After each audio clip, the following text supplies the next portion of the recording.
So, what on earth could a legendary basketball player and a master of psychological illusion possibly have in common?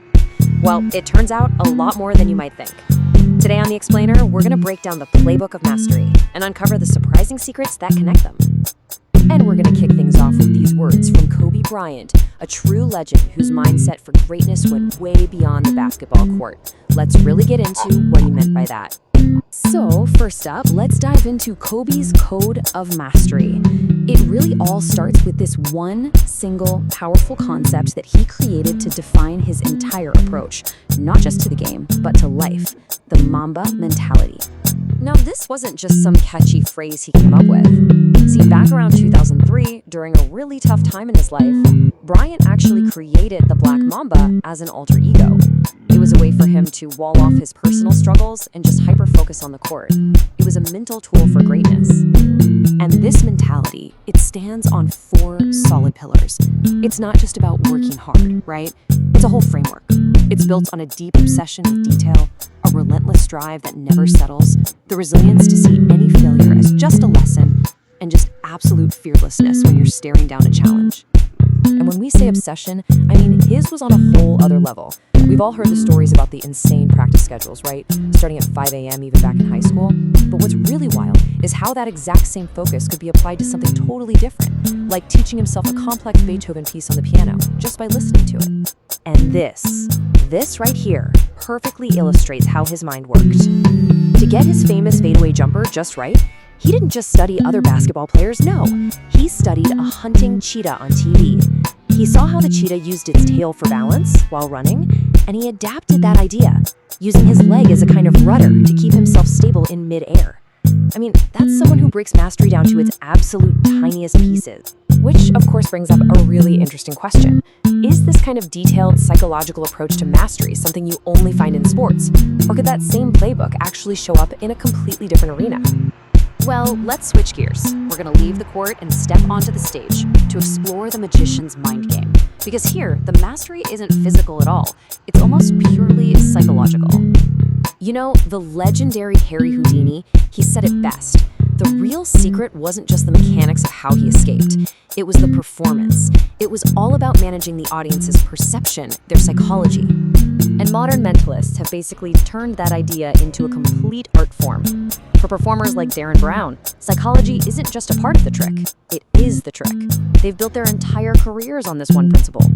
Darren Brown's method is just a masterclass in this stuff. He mixes traditional magic with real psychological suggestion. But here's the real genius move, what he calls honest dishonesty. He'll literally tell you he's tricking you, and he might even explain how he's doing it. But that explanation? It's just another layer of misdirection to hide what's really going on. So here it is. This is the connection. This is the moment where the world of an elite athlete and a master mentalist don't just sound similar, they perfectly mirror each other. Just look at this side by side. It's the exact same play, just in totally different arenas.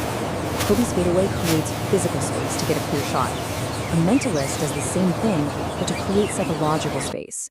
They might literally take a step back. It's a technique called proxemic receding, just to make you feel more comfortable and lower your mental guard. And in that tiny moment you relax, that's when they deliver their shot. A subtle suggestion that you don't even notice. And once you start looking for this principle, you see it absolutely everywhere. Boxers use feints to create openings. Soccer players use step-overs to send defenders the wrong way. Even in a simple conversation, if you subtly mirror someone's posture, you're building an invisible bridge of trust. It's all about managing attention and expectations. So we see these techniques all over the place. But because they're such powerful tools of influence, it brings up a really critical question. Where do you draw the line between an authentic technique and just inauthentic trickery? A former editor at Mel magazine had this saying that just cuts right to the heart of it. If you tell jokes, you're not funny.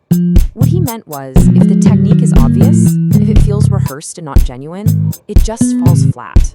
Real mastery has an authenticity that you just can't fake. And you can totally see the difference when you compare genuine interest with faking it. Real interest is consistent, it's respectful. Feigned interest, though, it often feels transactional. It might show up as super intense love bombing and then just vanish. Or it's missing those natural, involuntary tells, like a real smile that actually reaches the eyes. And, we're actually seeing a bigger cultural push this kind of authenticity. In communication, for example, there's a big move away from easy but kind of dishonest tactics like ghosting, and a move towards the harder but more authentic, direct conversation. It's about choosing what's real over what's easy. So what's the final play here?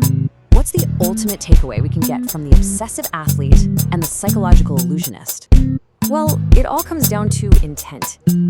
Think about it. The techniques themselves, the fade away, the feint, the mirroring, they're just neutral tools. When you use them consciously to try and get something from someone, that's manipulation. But when you have practiced them so obsessively that they become an authentic, unconscious part of who you are, they create something way more powerful: presence. So, in the end, it really doesn't matter if you're on a court, a stage, or just in a conversation.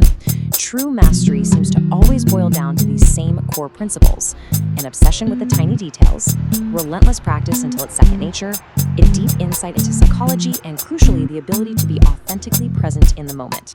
There isn't a secret trick. There's only a relentless, passionate dedication to your craft, combined with the integrity to use that skill to connect with people authentically. Mastery gives you influence, so the only question left is, what will you choose to do with it?